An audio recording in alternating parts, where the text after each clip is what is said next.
Assalamualaikum warahmatullahi wabarakatuh. Kembali lagi ya di channel Last Trace Corner. Nah, di video kali ini kita akan melanjutkan masih tentang pola-pola hereditas ya. Nah, sekarang kita akan membahas mengenai hukum Mendel 2 atau persilangan dihibrid. Nah, sebelumnya bagi adik-adik yang belum memahami mengenai persilangan monohibrid, silahkan dipelajari dulu ya, silahkan disimak videonya, silahkan dilihat pada deskripsi video ini. Di situ ada linknya, silahkan diklik dan dipelajari kembali ya. Karena untuk memahami hukum Mendel 2 ini atau persilangan dihibrid, terlebih dahulu harus dipahami dulu mengenai persilangan monohibrid. Jadi nantinya supaya tidak bingung dengan persilangan dihibrid ini, silahkan dipelajari dulu. Silahkan klik linknya pada deskripsi video ini mengenai persilangan monohibrid. Oke ya, saya lanjut untuk persilangan dihibrid. Nah, persilangan dihibrid ini merupakan salah satu aplikasi dari hukum Mendel 2. Persilangan dihibrid merupakan persilangan dengan dua sifat beda. Jadi di artinya dua, hibrid artinya persilangan. Jadi dua sifat beda ini diambil dari sifat beda yang dimiliki oleh kacang Ercis yang diamati oleh Mendel. Nah, di sini ya saya langsung masuk ke contoh soal. Contoh ya. Gen B besar untuk kacang Ercis berbiji bulat. Jadi di sini yang diambil satu sifat beda adalah bentuk biji yang bulat dan biji keriput. Ini satu sifat beda ya. Kemudian sifat beda yang kedua adalah gen K besar untuk warna kuning dan gen K kecil untuk warna hijau. Jadi sifat beda yang pertama itu adalah bentuk biji dan sifat beda yang kedua adalah warna. Ya, jadi di sini makanya disebut dengan persilangan dihibrid karena dua sifat beda yang akan disilangkan. Nah, yang perlu digarisbawahi di sini adalah B besar untuk bulat dominan terhadap B kecil untuk keriput. Jadi bulat dominan terhadap keriput. Kemudian K besar warna kuning dominan terhadap warna hijau, K kecil. Jadi K besar dominan terhadap K kecil warna hijau. Nah, disilangkan kacang Ercis berbiji bulat berwarna kuning homozigot ya. Jadi biji bulat artinya seperti ini ya, biji bulat homozigot artinya begini, berwarna kuning homozigot. Nah, seperti ini ya. Jadi agar tidak bingung nanti setiap dia mengatakan homozigot, ingat kembali homo artinya sama, artinya sama-sama di sini ya. B besar dan K besar. Jadi bulat kuning. Kemudian dia silangkan dengan kacang Ercis berbiji keriput. Jadi biji keriput tadi adalah B kecil.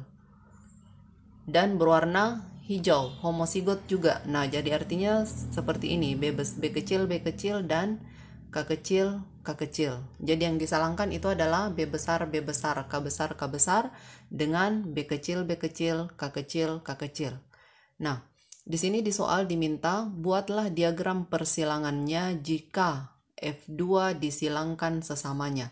Jadi kita cari dulu F1, hasil dari F1 bukan F2 ya, maksudnya di sini adalah F1 jika F1 disilangkan sesamanya ya. Jadi di sini jika F1 disilangkan sesamanya, berapakah rasio fenotipnya pada F2? Jadi rasio fenotip pada F2 yang ditanyakan. Nah, sekarang kita lihat bagaimana diagram persilangannya. Ini persilangan dihibrid, jadi diketahui biji bulat B besar dominan terhadap biji keriput B kecil. Kemudian warna kuning dominan terhadap warna hijau. Jadi yang perlu digarisbawahi adalah ini ya. Nah, ini yang perlu digarisbawahi. Kemudian parental. Kita mulai dengan parental. Parentalnya adalah B besar, K besar. Ini adalah gen fenotipnya bulat kuning. Jadi biji bulat kuning disilangkan dengan B kecil, K kecil. Ini adalah kisut hijau. Jadi ini ya, keriput ya. Keriput dengan kisut sama saja ya. Keriput dengan kisut ya. Oke. Gametnya. Nah, cara membuat gamet karena di sini ada dua sifat beda ya. Kita ambil ini kan sama, B besar sama. Artinya di sini gametnya cuma satu kita ambil, B besar untuk satu sifat beda ini. Kemudian di sifat beda yang kedua K besar kita ambil satu lagi, K besar. Nah, jadi gametnya B besar, K besar. Oke, mengerti ya cara membuat gamet untuk dua sifat beda. Nah, jadi B besar, K besar. Kemudian yang ini sama, B kecil, K kecil. Nah, kemudian untuk F1, ya, jadi untuk F1, ini kita gabungkan ya, gamet dari jantan, dari betina digabungkan dengan gamet dari jantan. Jadi untuk membuat F1 di persilangan di hibrid ini, kita ambil dulu huruf yang sama ya, yang huruf besar, B besar, yang ini ya. B besar, kemudian kita ambil di sini lagi B kecil. Kemudian K-nya di sini, K besar, kemudian K-nya di sini, K kecil. Nah, ini adalah keturunan di generasi F1 yang ini. Nah, ini adalah genotipnya. Jadi, fenotipnya adalah bulat kuning. Kenapa bulat kuning? Karena ada B besar dan ada K besar. B besar itu adalah bulat, kemudian K besar adalah kuning. Jadi, sifat B kecil dan K kecil ini tidak kelihatan. Ya, jadi yang muncul adalah B besar dan K besar. Makanya di sini untuk generasi F1, keturunannya di generasi pertama itu adalah bulat kuning 100%. Oke ya, semoga bisa dimengerti. Kita lanjut. Di soal tadi diminta F1 disilangkan sesamanya. Jadi ini kita akan silangkan sesamanya untuk mencari generasi F2. Nah, sekarang kita lihat parental kedua. Nah, di parental kedua, tadi F1 disilangkan ya, ini disilangkan sesamanya. Jadi B besar, B kecil, K besar, K kecil, disilangkan dengan B besar, B kecil, K besar, K kecil. Nah, gametnya B besar, K besar. Jadi ini caranya membuat gamet ya. Saya tulis di sini. B besar, B kecil, K besar, K kecil. Jadi cara pertama ini dulu. Ya, jadi ini B besar, K besar. Kemudian gamet yang kedua, ini lagi B besar, K kecil. Kemudian yang ketiga, yang ini B kecil, K besar. Kemudian yang terakhir, ini B kecil, K kecil. Nah, itu. Ya, jadi ada 4 gametnya. Sama dengan yang ini ya, karena dia sama parentalnya, maka gametnya juga sama. Jadi B besar, K besar, kemudian B besar, K kecil, kemudian B kecil, K besar, dan B kecil, K kecil. Oke? Semoga dipahami. Kemudian kita lanjut. Gamet yang ada di sini dan yang ada di sini jantan dan betina kita akan masukkan ke diagram papan catur. Jadi kita buat tabel. Tabelnya karena di sini gametnya ada 4 ya, jadi gametnya ada 4, jadi tabelnya kita tambah 1 kolom, jadinya 5 ya. Jadi 1 2 3 4 5. Kemudian baris juga ada 5. Jadi 5 baris dan 5 kolom. Nah, kemudian selanjutnya gamet-gamet tadi kita masukkan pada papan catur ini ya. Nah, sekarang untuk F2, B besar, K besar, B besar, K kecil, B kecil, K besar, dan B kecil, K kecil. Ini untuk gamet betina. Oke, dilihat kembali yang tadi ya. Ini ya, saya sudah masukkan. Nah, sekarang kita masukkan lagi B besar, K besar, B besar, K kecil, B kecil, K besar, dan B kecil, K kecil. Ini untuk gamet yang kedua, gamet jantan. Itu saya sudah masukkan. Oke, saya lanjut. Nah, kemudian ingat kembali untuk mengisi kotak yang ini itu harus sejajar seperti ini ya. Supaya tidak bingung ya. Nah, seperti ini untuk mengisinya. Jadi ini kita harus lihat, jadi jangan sampai salah ini ya. Salah isi, salah lihat, akhirnya gamet yang diisikan salah. Sekarang kita gabung antara gamet jantan dengan gamet betina. Jadi kita gabung yang ini. Jadi ini ya, yang kita lihat ini, kita gabung, ambil huruf yang sama dulu ya. Ambil huruf yang sama. Jadi B besar, B besar, K besar, K besar. Jadi warna ini saya bedakan. Saya berikan warna hijau dengan kuning itu supaya gampang membedakan bahwa gametnya itu tuh diambil dari sini ya. Jadi B besar, B besar, K besar, dan K besar. Oke, semoga dipahami. Lanjut, kotak yang selanjutnya B besar, K besar, K kecil. Kemudian B besar, B kecil, K besar, K kecil. Kemudian ini dengan ini ya. B besar, B kecil, K besar, K kecil. Lanjut, ini dengan ini. Kemudian yang ini Yang ini kita gabung dengan yang ini. Yang perlu diketahui juga dalam penulisan, tulis dulu yang huruf besarnya, baru kemudian ikuti dengan huruf yang kecil. Huruf yang sama dulu ya. B besar, B kecil, K besar, K kecil. Kemudian B besar, B kecil, K kecil, K kecil. Ini kita lanjutkan sampai semua kotaknya selesai diisi. Jadi tetap patokan pada gamet yang ada di samping kiri dan atas. Oke, selesai ya. Nah, ini merupakan genotip. Jadi yang ada di dalam tabel ini adalah genotip. Nah, sekarang kita akan tentukan fenotip dari semua genotip yang ada dalam tabel. Mulai dari sini ya. Mulai dari sini kita lihat bulat kuning. Nah, kenapa bulat kuning? Karena ada huruf B besar dan K besar. Jadi ingat tadi B besar dominan terhadap B kecil. Jadi sifat bulatlah yang akan muncul, yang kisut akan tertutupi. Kemudian di kotak yang selanjutnya masih bulat kuning karena di situ ada B besar dan K besar. Di sini juga ya masih bulat kuning karena ada B besar dan K besar. Di sini juga. Kemudian lanjut, yang ini juga masih bulat kuning. Bulat kuning. Nah, di sini bulat hijau. Kenapa bulat hijau? Karena di sini di tabel ini dia tertulis di situ B besar dan K kecil, K kecil. Bulat, K kecil itu hijau. Jadi hijau baru muncul kalau dua-duanya di situ K kecil. Tapi kapan muncul K besar, maka dia akan berwarna kuning. Oke ya, semoga bisa dipahami. Kemudian ini juga bulat hijau karena tidak ada unsur K besarnya. Ini bulat kuning karena ada K besar di situ. Kemudian ini bulat kuning karena ada juga K besar, ini ya K besar dari sini.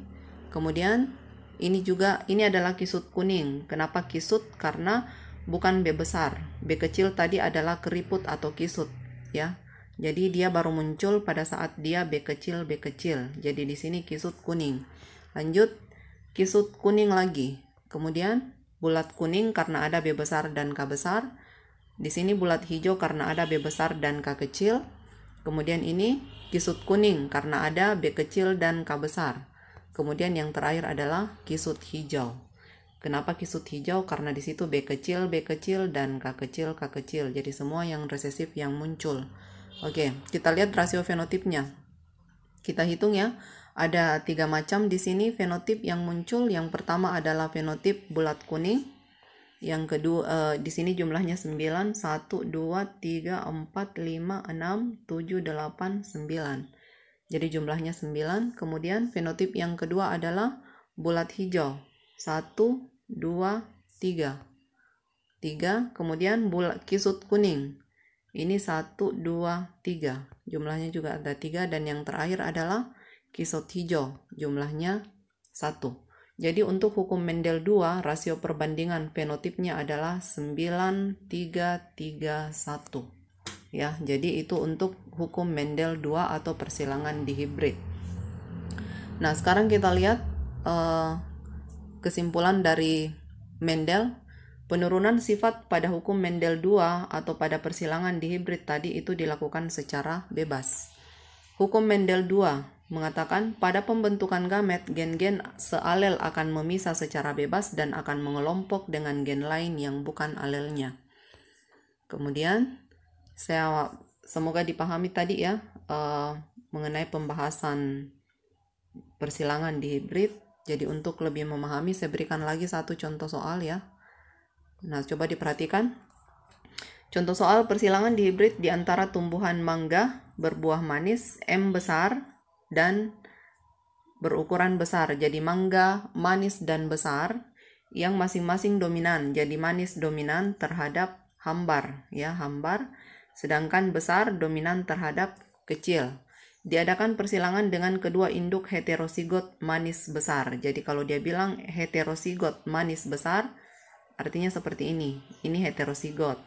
Kemudian manis besar. Jadi ini manis besar heterosigot. Kalau soalnya bilang manis besar homozigot, maka seperti ini dia. Ya. Tapi karena dia bilang di sini soalnya dengan kedua induk heterosigot manis besar, maka kita pakai yang ini. Dia tanyakan tentukan macam genotip dan fenotip pada keturunannya. Oke, kita lihat ya bagaimana cara menyelesaikannya. Oke. Nah, di sini yang diketahui manis M besar dominan terhadap M kecil hambar. Dan B besar dominan terhadap B kecil ya. Jadi B besar itu besar dan B kecil itu kecil. Jadi mangga besar dan mangga kecil maksudnya ya. Nah, parental. Jadi kita langsung masuk ya bagaimana persilangannya. Nah, di sini betina M besar, M kecil, B besar, B kecil. Disilangkan dengan M besar, M kecil, B besar, B kecil. Jadi di sini dia bilang kedua induknya heterosigot manis besar. Jadi ini sama genotipnya. Kemudian gametnya. Jadi ingat kembali cara membuat gamet ya. Yang pertama, ini dulu ya, M besar, B besar. Kemudian yang kedua, M besar, B kecil. Kemudian yang ketiga, M kecil, B besar. Yang keempat, M kecil, B besar. Oke. Nah, bisa dipahami ya. Jadi yang pertama ini dulu. Ya. Sorry, saya tuliskan di sini ya supaya tidak bingung. M besar, M kecil, B besar, B kecil. Jadi yang pertama ini dulu, yang pertama. Kemudian yang kedua, M besar, B kecil. Ini. Kemudian yang ketiga, yang ini lagi. M kecil, B besar. Kemudian yang keempat, ini lagi. M kecil, B kecil. Oke, semoga bisa dipahami. Selanjutnya, gamet-gamet ini kita akan masukkan ke dalam papan diagram catur. Nah, sekarang kita masukkan ke sini. Parental, M besar, B besar, M besar, B kecil. Ini ya untuk gamet betina. Ini untuk gamet jantan. Nah, sekarang kita gabungkan. Saya kira semua sudah mahir ya, jadi ini kita gabungkan untuk mendapat ini. Kemudian yang ini kita gabungkan. Ini ya, jadi untuk mendapat ini, yang ini kita gabungkan. Untuk mendapat yang ini kita gabungkan. Ya, oke. Untuk mendapat yang ini, yang ketiga ini, yang kita gabungkan adalah yang ini. Tapi ingat dalam penulisannya, yang perlu diperhatikan di sini, perhatikan huruf besar dan kecil, dominan dan resesif, karena ini sangat berpengaruh nantinya. Kemudian yang terakhir M besar, M kecil, B besar, B kecil. Kemudian ini lanjut ya. Kemudian ini, jadi ini digabungkan dengan ini, kemudian yang ini digabungkan dengan yang ini. Selanjutnya yang ini digabungkan dengan yang ini ya. Oke, lanjut lagi. Baris ketiga. Ini dengan ini ya, hasilnya adalah ini. Kemudian selanjutnya, nah, yang ini dengan yang ini hasilnya yang ini ya. Kemudian yang ini dengan yang ini hasilnya yang ini. Yang ini dengan yang ini hasilnya yang ini ya, supaya tidak bingung ya. Oke, seperti itu terus ya sampai semua tabel ini selesai. Jadi tolong diperhatikan huruf besar, penulisan huruf besar dan huruf kecil harus jelas. Nah, sekarang kita tentukan ini semua adalah rasio, ini adalah genotipnya yang dihasilkan. Sekarang kita tentukan fenotipnya. M besar, M besar, B besar, B besar, manis besar. Ya, jadi ada M besar dan B besar jadi manis besar. Ini juga adalah manis besar. Yang ini juga manis besar. Manis besar ya. Jadi sepanjang ada huruf M besar dan B besar, maka dia fenotipnya adalah manis besar. Manis besar.